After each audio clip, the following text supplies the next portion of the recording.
여러분 안녕하세요. 오철 교수입니다.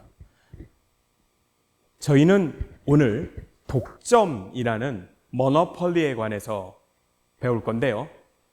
독점은 무슨 말이죠? 독점이요? 예. 왜냐면 모노라는 게 일이란 얘기죠. 한 기업만 생산한다는 의미가 바로 독점입니다. 생산자가 혼자래요. 우리 그 이전에서 무엇을 배웠냐 하면요. 완전 경쟁 배웠죠. 완전 경쟁 저기가 뭐였죠? 수많은 수요자, 수많은 공급자들. 근데 이 독점은 공급자가 단 한 명입니다. 그래서 모노라는 일이라는 의미에서 독점을 영어로 모노폴리라고 그래서 합니다. 오늘의 주제는 독점은 왜 발생할까라는 근원적인 얘기부터 시작을 해서요. 가장 어려운 부분인 왜 독점 기업은 MR보다도 가격이 높게 설정될까라는 주제입니다. 아마 두 번째가 좀 어려워요. 여러분 전장에서 저희가 뭘 배웠냐면 MR과 MC가 같은 데서 이윤극대화한다는 걸 배웠는데요. MR과 MC가 같고 그리고 P까지 같아요. 가격까지. 그게 완전 경쟁입니다. 근데 독점은요. 이 P가 가격이 MR보다 높네요. 이걸 이해하는 게 조금 어렵습니다. 자, 세 번째 주제로는 독점 기업은 생산량과 가격을 어떻게 책정하는가를 비주얼한 그래프를 통해서 확인을 해보려고 하고요. 독점은 사회적 구성에 어떤 영향을 미치나 결론부터 말씀드리자면은 독점은 나쁩니다. 그래서 독점을 규제하죠. 그래서 그 다음 주제가 정부는 독점에 대해서 어떤 정책을 취할까? 호의적이지 않습니다. 왜요? 후생에 나쁜 영향을 주니까요. 그리고 독점과 관련 있는 가격 차별에 대해서 이렇게 얘기를 하려고 합니다. 이게 전반적인 주제입니다. 자, 독점 기업은요. 말씀드린 대로 유일한 공급자입니다. 독점 기업은 공급자가 하나입니다. 그리고 밀접한 대체제가 없어야 당연히 독점 기업의 지위를 누리겠죠. 그래서 저희 완전 경쟁 기업에서의 기업을 우리는 가격 수용자, 영어로 프라이스 테이커라고 한다면 독점 기업은 자기가 가격을 정합니다. 물론 가격을 어디서 정할까요? 이윤 극대화점에서 정합니다. 그런 의미에서 독점 기업을 우리는 가격 설정자, 영어로 price maker 이런 표현을 씁니다. 자, 독점은요. 기본적으로 왜 생기냐면 발생 배경은 진입장벽 때문에 생깁니다. 영어로는 barriers to entry라고 하고요. 가장 근본적인 원인이죠. 진입장벽 때문에요. 근데 진입장벽의 유형에는 세 가지 정도가 존재합니다. 생산 요소의 독점, 정부 진입 규제, 규모의 경제인데요. 하나씩 보죠. 여러분 만약에 어느 기업이 생산 요소를 혼자서 독점한다면 당연히 독점이 되겠죠. 근데 현실에서 이런 독점 찾아보기 거의 어렵습니다. 교과서에서는요. 다이아몬드를 생산하는 기업 드비어스를 예를 들고 있죠. 전 세계 다이아몬드 생산의 80%를 한 기업에서 생산합니다. 물론 이 드비어스 회사가 이런 독점을 누리기 위해서는 상당히 오랫동안 노력을 했겠죠. 아프리카 다이아몬드 광산들의 많은 부분을 드비어스라는 회사가 가지고 있습니다. 그 원석을 제공해서 물론 그것들을 가공해서 여러 브랜드로 사실은 쓰는 거죠. 꽤 오래전에 개봉했는데 레오나르도 디카프리오가 주연했던 블러드 다이아몬드라는 영화 있거든요. 한번 심심하시면 주말에 보시면 물론 좀 잔인한 장면이 나서 19금입니다. 하지만 거기 있는 다이아몬드 회사는요.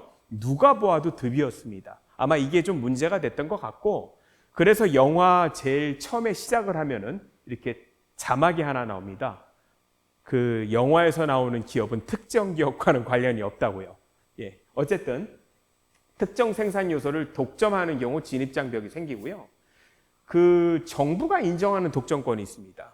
예를 들면 특허권, 저작권, 지적 소유권 등은 일단은 정부가 보호를 해줍니다. 이런 경우는 당연히 혼자 만들겠죠. 이런 경우는 독점이 됩니다. 그 특정 산업에 대해서도 배타적인 독점 공급권을 부여하기도 하는데요. 예를 들면 한국 같은 경우는 지역 케이블 TV나 도시가스는 그 지역에 단 하나의 공급자한테만 라이선스를 내줍니다. 그래서 예를 들면 저희 가스 근데 검침원이 마음에 안 들어서 가스를 바꿔야 되겠다라고 해도 못 바꿉니다. 왜냐하면 공급자가 혼자여가지고요. 이런 경우는 당연히 진입장벽이 구성되고 독점이 구성되겠죠. 그거 외에도 아주 특이한 게 자연독점이라는 게 있습니다. 시장 전체에 대한 수요를 여러 생산자가 생산하는 것보다 하나의 생산자가 더 적은 비용으로 생산을 공급할 수 있는 시장 구조가 바로 자연독점인데요. 말이 되게 어렵죠, 그죠? 아마 그래프로 좀 비주얼하게 보시면 조금 더 쉬울 수 있습니다. 여러분 그래프 보이시죠? 여러분 평균 비용 곡선은 어떻게 생겼죠? 예, 이렇게 U-쉐입입니다. 하지만 여기 보시다시피 평균 비용 곡선이 계속 떨어지죠. 이런 구조를 가지면 어떤 기업이, 한 기업이요, 전체 시장을 다 독점하는 게 오히려 이득입니다. 자, 보시면, 여러분 보세요. 생산을 많이 하면 많이 할수록 비용이 떨어집니다. 이걸 다시 말하면은 규모가 크면 클수록 유리하죠. 그래서 이걸 우리는 규모의 경제라고도 합니다. 여러분 이렇게 규모의 경제에 의해서 생성된 독점을 특별히 자연 독점, 영어로 natural monopoly라고 합니다. 그래서 자연 독점을 조금 어렵게 말하면 최소 효율 규모가 매우 크죠. 무슨 말이냐 하면은요. 여러분 U-쉐입이면 최소 효율 규모가 U-쉐입 제일 아래에 있죠. 최소 효율 규모는 그 전 슬라이드에서 말씀을 드렸습니다. 그런데 이거는 최소 효율 규모가 저 끝에 나타나겠죠. 매우 큽니다. 그래서 규모의 경제, 자연 독점, 최소 효율 규모가 크다. 아니면 에버리지 코스트가 점점 계속해서 감소한다. 모두 다 같은 말이죠. 이런 비용 구조를 가지고 있으면 어떻게 되겠어요? 예, 독점이 됩니다. 이렇게 형성된 독점을 우리는 자연 독점이라고 하죠. 여러분 자연 독점은 의외로 많이 볼 수 있습니다. 많이 볼 수 있는데요. 어떤 산업이 이런 데 속할까요? 예, 철도, 맞죠? 전기, 수도. 다시 말씀드립니다만 10가구 공급하는 것보단 1000가구 공급하는 게 비용이 싸고요. 1000가구보다는 10,000가구, 10,000가구보다는 10만 가구 공급하는 게 비용이 싸죠. 그래서 이렇게 자연 독점인 예가 상당히 있다는 거고요. 이런 경우를 말씀드립니다만 시장 실패로 간주해서 정부가 개입을 해서 국유화를 시키는 경우가 굉장히 많습니다. 자, 완전 경쟁과 독점 기업의 차이인데요. 여러분 여기서 굉장히 중요한 게 완전 경쟁은 저희가 수요 곡선을 수평선으로 그렸죠. 가격이 일정하는데요. 가장 큰 차이는 수요 곡선의 기울기가 여기선 마이너스입니다. 자, 이게 무슨 말이냐면 시장이 곧 나예요. 시장이 나. 내가 시장이기 때문에 저 혼자 공급한다고 그랬잖아요. 그래서 시장 수요 곡선이 결국은 나의 수요 곡선이 됩니다. 나의 수요 곡선이 아니고 나의 나의 수요 곡선이 됩니다. 자, 여러분들이 보시기에 왼편이죠. 그죠? 예, 경쟁 시장의 수요 곡선. 이렇게 수요 곡선이고요. 여러분 이 수요 곡선은 결국 가격이 되죠. 맞죠? 다시 말씀드리자면 제가 많이 만들거나 적게 만들거나 항상 가격이 일정해요. 근데 여기서는 내가 곧 시장이라니까요. 내가 많이 만들면 가격이 떨어지고 내가 적게 만들면 가격이 올라가는 독점 기업의 수요 곡선은 시장 수요랑 똑같습니다. 그래서 제가 칠판에 써놨는데요. 여러분 저 비용 스트럭처 구조는 항상 같습니다. 모든 시장이. 다른 건 뭐냐 하면 여러분 여기서 완전 경쟁 그릴 때 제가 이렇게 직선으로 그렸잖아요. 맞죠? 수평선으로. 근데 여기서는 그게 달라요. 독점 기업의 가격 구조는 어떻게 되냐면 독점 기업 가격 구조는 여기서 이렇게 됩니다. 이게 가격이에요. 여러분 가격이 수평이 아니라는 게 틀리죠. 여기서 되게 중요한 거. MR을 그려야 되는데요. MR이 이렇게 생겼습니다. 아마 이게 미시경제 분석 전체에서 제일 어려운 게 아닐까 하는 생각입니다. 가격보다 항상 아래에 있어요. MR 구조가. 자, 두 번째 주제가 바로 그 다음 주제가 이것에 대해서 설명하는 걸 겁니다. 만약에 저렇게 된다고 가정하면은 어디서 이윤극대화가 되죠? 예, MR과 MC가 만나는 여기서 이윤극대화점을 찾을 겁니다. 얘를 QMAX라고 쓸게요. 예, 여기서요. 자, 그걸 규명해야겠네요. 뭘 규명해요? 가격 아래 MR이 있다는 거예요. 자, 일단 보시죠. 독점 기업의 수입은 역시 P 곱하기 Q입니다. 전체 토탈 레비뉴고요. 평균 수입은 P 같습니다. 왜냐하면 토탈 레비뉴를 Q로 나눈 게 AR인데요. AR은 당연히 P니까 같겠죠? 문제는 한계 수입이에요. 한계 수입이 정의가 뭐죠? 하나 더 만들 때마다 추가로 들어오는 수입인데요. 여러분 여기 보시면 표가 하나 있죠. 이거 보면 저는 독점인지 알 수 있는데 어떻게 알아요? 왜냐하면 물의 수량을 늘리면 늘릴수록 가격이 떨어지잖아요. 라는 얘기는 독점 기업이라는 얘기입니다. 자, 여기서 시뮬레이션 해보면요. 총 수입은 수량 곱하기 가격이고 평균 수입은 가격과 같죠? 근데 한계 수입은 어때요? 여기서 해보면은요. 한계 수입이라는 게 뭐냐면 총 수입에서 건너뛰는 거 보세요. 보세요. 10, 8.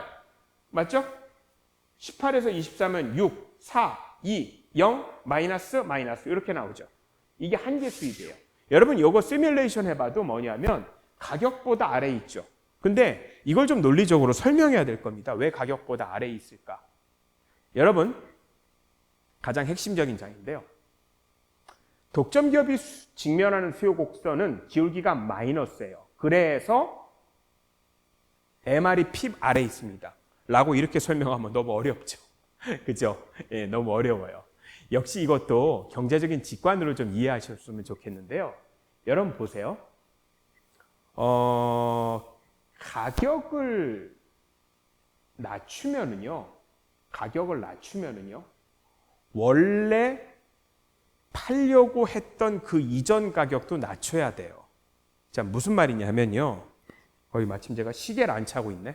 예, 시계가 있다고 볼게요. 1억짜리 시계예요. 원래 수요 곡선상에 저 1억짜리 시계 저 혼자 만듭니다. 그러면 하나 팔면은 가격이 1억이죠. 만약에 2개 팔면은 희소성이 떨어져서 가격이 떨어질 겁니다. 5천만 원으로 떨어진다고 가정해 볼게요. 여러분 그러면 수요 곡선상에서 찍을 때는요. 어떻게 되겠어요? 보세요. 1억. 5천만 원. 맞죠? 2개 만들면. 근데요. 보이세요? 한번 찍어 볼까? 예. 1억 5천만 원. 3개 만들면 3천만 원. 보이시죠? 이게 원래 수요 아닌가? 근데요. 실질은 하나 만들면 1억 파는데 둘 만들면은 하나 1억 팔고 하나 5천만 원 못 팔죠.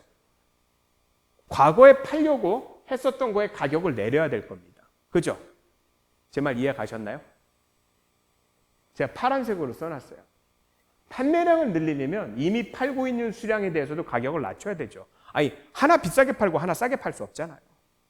그래서 MR이 가격 아래에 있는 겁니다. 여러분 MR이 뭐죠? 마지널 레비뉴죠. 하나 더 판매할 때마다 들어오는 수입인데 판매량을 늘리면 늘릴수록 과거에 비싸게 받으려고 의도했던 것도 가격을 더 낮춰야 돼요. 그래서 그래프상으로 가격이 내려가면 MR이 점점 내려가는 겁니다. 왜? 앞에서 받으려고 하는 것까지 다 할인해 팔아야 되죠. 그죠? 그래서 가격을 인하하면요. 완전 경쟁화와는 달리 총 수입은 감소합니다. 그래서 포인트. 독점 기업의 한계 수입은요. 가격보다 항상 낮습니다. 그래서 저렇게 그려지는 거예요. 아마 요거 이해하는 게 굉장히 어려울 것 같습니다. 그래서요. 그래프를 그리면 바로 저렇게 됩니다. 어떻게 돼 있죠? 수요 곡선 아래 한계 수입 있죠? 그죠? 그래프 모양 어때요?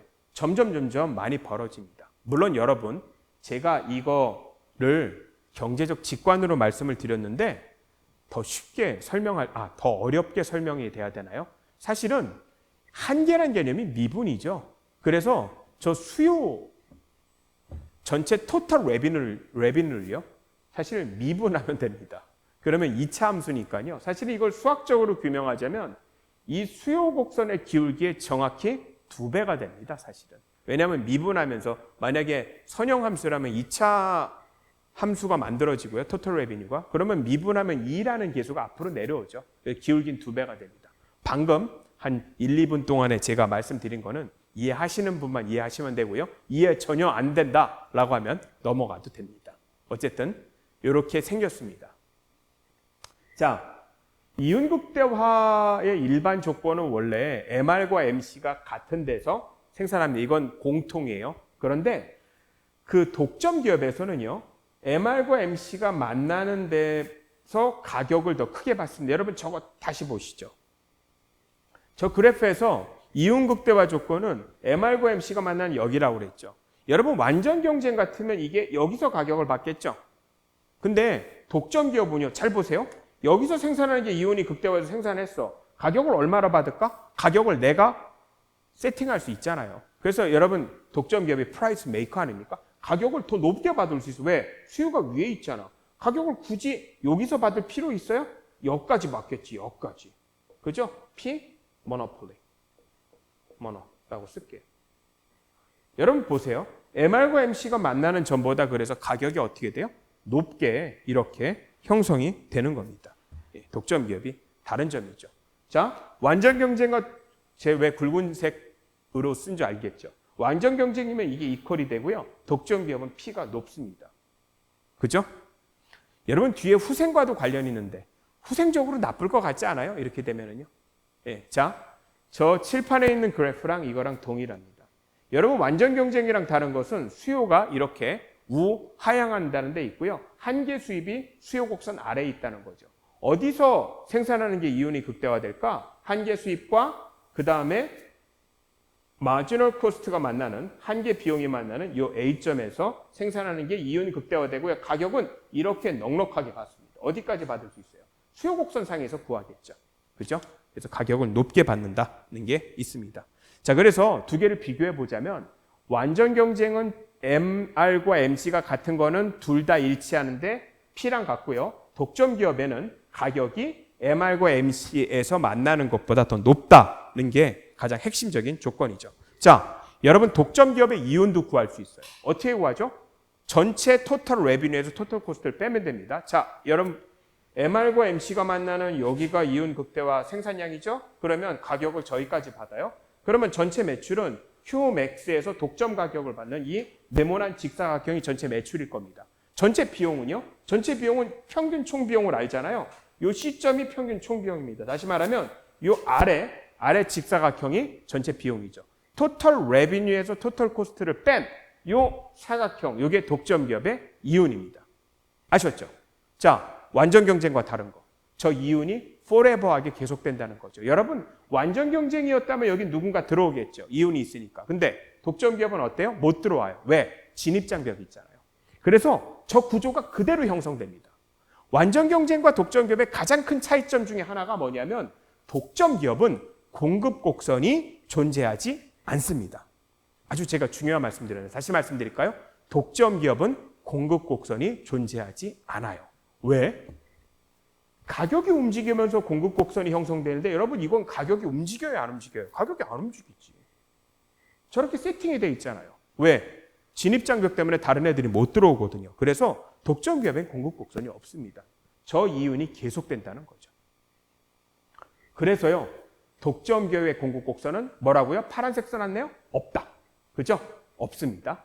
완전 경쟁 기업은 말씀드린 대로 가격 P를 주어진 것으로 받아들이고 공급 곡선은 주어진 가격에서 얼마를 생산할지를 나타내는데 말씀드린 대로 독점 기업은 없습니다. 공급 곡선이 존재하지 않죠. 그냥 결정돼가지고 세팅이 되어 있다는 것을 그래프에서도 보여주고 있습니다. 여러분 이 그래프는요. 그 케이스 스터디 하나를 할 건데 앞에랑 굉장히 다른 게 있다면 한계 비용을 저렇게 그 수평으로 설정을 해놨죠. 제약회사의 특징이 그렇습니다. 여러분 그 제약이라는 게 의약품 시장이라고 했는데요. 의약품 시장은 여기서는 어떤 가정을 했냐면 완전 경쟁과 독점을 동시에 나타나는 시장 구조가 될 수 있는데 의학에서 일종의 그 독점권을 따내면 일정 기간 동안에 독점권이 있죠. 근데 그 독점권이 없어지면 그 다음부터 완전 경쟁으로 변합니다. 그리고 되게 의학의 그 의약품 시장 같은 경우에 한계 비용이 일정한 경향이 있어요. 예를 들면 R&D 비용 같은 게 정말 막대하게 들어가지고 신약을 만들어내는데 일단은 그 신약이 만들어지면은 그 신약을 추가적으로 생산하는 비용은 일정하죠. 맞죠? 아니 맞잖아요. 뭐 예를 들면 정말로 비싼 돈을 들여서 타이레놀을 개발했다고 해볼게요. 그러면 타이레놀 하나 찍어내는데 얼마나 많이 든다고요? 비용이. 별로 안 들잖아요. 초창기 R&D 비용이 많이 드는 거지. 임상 비용이라요. 그래서 여기 보면 한계 비용이 일정하잖아요. 자, 여러분 이게 독점이라고 가정하면요. 수요가 있고 한계 수입이 있습니다. 당연히 독점 기업이기 때문에 수요가 우하향하고 그 아래 한계 비용이 있는데 여기서 이윤 극대화점은 여기잖아요. 붉은색 선이 만나는 한계 비용과 한계 수입이 만나는 여기서 독점이 생산되게 돼요. 가격은요. 여기까지 받아요. 왜? 특허가 있으니까. 이렇게 보이시죠? 그죠? 특허 기간 중 가격은 여기예요. 근데요. 여러분 세월이 지나서 특허 독점이 소멸됐다고 봅시다. 여러분 특허 독점이 소멸되면은요 어떻게 되냐면 여러분 이게 수요고요. 한계 비용은 제가 말씀드렸죠. 공급 곡선이 된다고요. 그러면 전체적인 수요 공급에 의해서 여기가 특허 소모로 가격이 된다는 거죠. 여기가 뭐가 되겠어요? MR과 수요와 공급이 만나는 여기가 완전 경쟁 생산량이죠. 자, 이 그래프의 결론은 그거예요. 독점과 그 다음에 완전 경쟁을 두 개를 놓고 동시에 비교해 봤을 때 완전 경쟁이 독점보다 생산량이 많고 가격이 낮다는 거죠.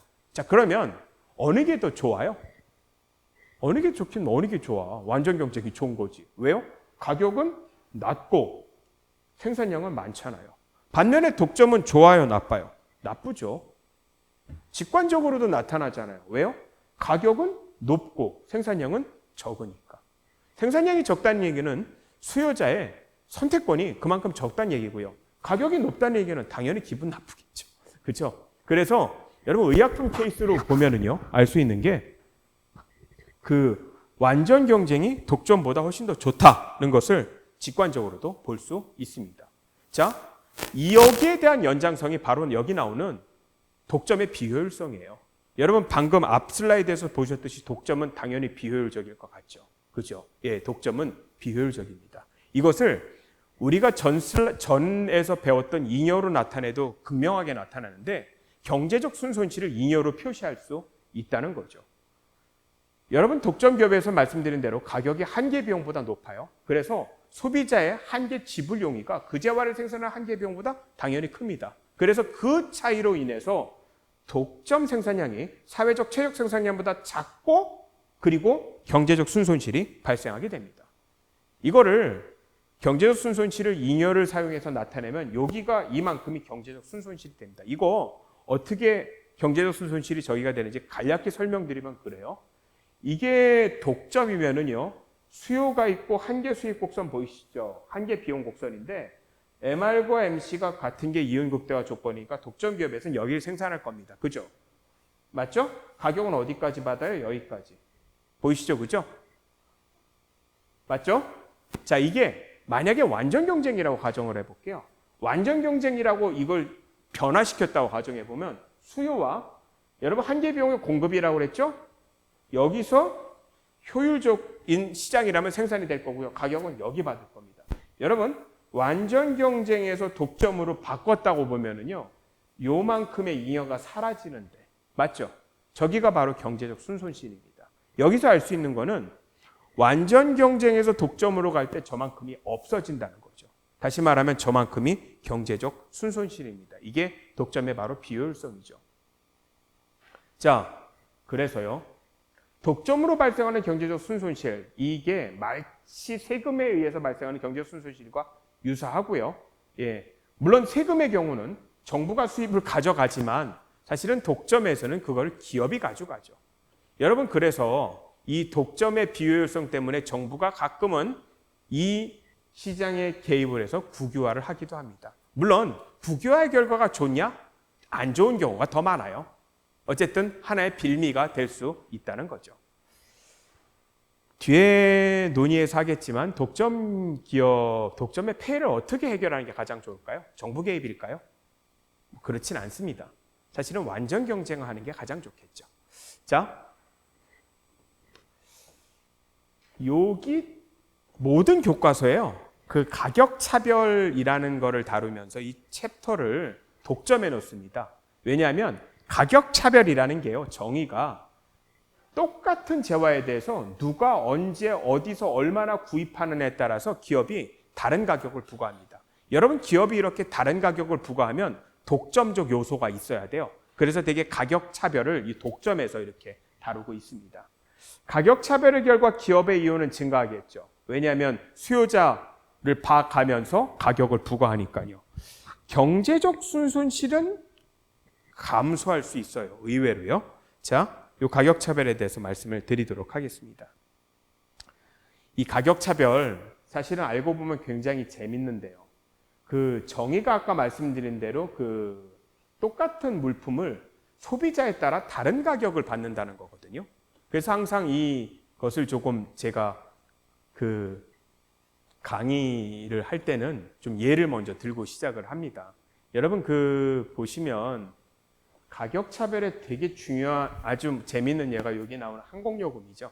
제가 실제로 리얼한 강의장에서 말할 때는 이렇게 질문들을 합니다. 오늘은 학생들이 아무도 없지만 그 비행기표를 가장 비싸게 사는 방법이요. 비행기표를 가장 싸게 사는 방법 다 아시죠? 예, 항상 미리 준비한다. 그죠? 모든 항공사 홈페이지에 항상 본다. 아니면 땡처리닷과 특정 브랜드를 얘기해도 되나? 뭐 이런 데서 산다. 그죠? 근데 사실은 비싸게 사는 방법은 뭐죠? 여러분 비행기표를 가장 비싸게 사는 방법은 당일날 공항 가서 저 표 있어요 라고 말할 때가 제일 비싸요. 왜 그런 사람들한테 항공사는 비싼 가격을 받죠? 왜냐하면 그 사람은 굉장히 절실한 사람이에요. 공항까지 와서 표 사는 사람은 반드시 살 사람이죠. 그래서 아까 말씀드린 대로 똑같은 비행기 표인데도요, 언제 어디서 누가 사냐에 따라서 가격이 달라지죠. 이게 가격 차별입니다, 여러분. 실제로 가격 차별의 예는 굉장히 많아요. 극장도 조조 할인 아시죠? 일찍 가면 쌉니다. 그죠? 주말 가면 비싸요. 그리고 할인 쿠폰 가져가면 똑같은 물품인데도 할인해 주죠. 여러분 제가 말한 이런 모든 것들이 3급 가격 차별입니다. 일종의 허들이죠. 허들을 넘으면 싸고 안 넘으면 비싸게 하는. 그 수량으로 가격 차별하기도 합니다. 많이 사면은 싸게 주죠. 뭐 코스트코가 갑자기 생각나기도 하는데요. 실제로 리얼월드에서는 그 2, 3급을 같이 병행하는 경우가 굉장히 많습니다. 예를 들면 휴대전화라든가요. 놀이공원 예를 들어볼까요? 예를 들면 대학생 할인해요, 방학에. 요즘은 놀이공원 못 가지만. 그러면 이게 3급 가격 차별이죠. 그리고요, 여러분 놀이공원 티켓 잘 보시면 자유이용권도 있지만 뭐 예를 들면 서울랜드 가면 뭐 빅5, 빅10에서 묶어서 싸게 팔죠. 이게 일종의 수량 가격 차별이죠. 그래서 실제로 리얼월드에서는 2, 3급을 같이 씁니다. 그러면 여러분 예 알아들으셨으니까 이제 가격 차별에 대해서 대충은 이렇구나 감은 잡으셨을 것 같은데요. 여러분 이 가격 차별은요, 그 제가 아까 여기 이렇게 보시면 3급, 2급인데 1급은 뭐야? 궁금하시죠? 1급은요, 이런 게 1급이에요. 완벽한 가격 차별이 1급입니다. 공급자가 모든 개별 소비자의 최대 지불 용의를 완벽하게 파악하고 있어요. 그래서 공급자가 소비자에게 지불할 수 있는 최대 용의의 가격을 부과합니다. 이런 경우는 사실은 없겠죠. 어쨌든 이거를 1급 가격 차별이라고 합니다. 자, 다시 가격 차별로 돌아오면은요, 가격 차별은요, 완전 경쟁에선 당연히 불가능하겠죠. 그래서 독점 뒤에서 다루는 겁니다. 어느 정도 시장 지배력을 가지고 있어야 가능하죠. 여러분 가격 차별을 하려면은요, 제가 아까 항공기 얘기했지만 이런 조건들이 필요합니다. 보통 3가지 조건들이 필요한데요. 첫 번째는 독점력 가지고 있어야죠. 자, 예를 들면 상하이 비행기를 타고서 상하이에 갔다고 해볼게요. 근데 급히 돌아와야 돼요. 그럼 공항 가서 표 사야 되겠죠. 근데 당연히 이렇게 비행기표 바꾸고 당일날 공항 가서 저 고국 돌아가려고 하는데 표 주세요라고 하면 당연히 비싸게 받겠죠. 왜? 다른 대체 수단이 없잖아요. 헬기 타고 올까요? 아니면 배 타고 올까요? 독점력이죠, 일종의. 그래서 첫 번째 독점력을 가지고 있어야 되고요. 두 번째로 분리가 가능해야 됩니다. 다시 말씀드리자면 소비자 분리가 가능하죠. 당일날 공항 와서 표 달라는 친구들, 얘들은 절실한 애들이에요. 비싸게 받아도 돼요. 그리고 떠나기 1년 전서부터 표 준비하는 애들, 얘들은 싸게 해줘야 돼요. 그죠? 맞죠? 그래서 탄력성에 따라서 시장 분리가 가능해야 되고요. 세 번째로 당연히 재판매가 불가능해야 됩니다. 재판매가 가능하면 안 되죠.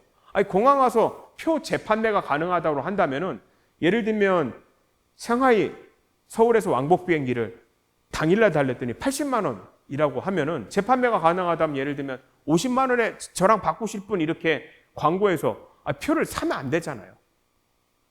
모든 비행기 표는 재판매가 불가능합니다. 재밌는 예 하나 드릴게요.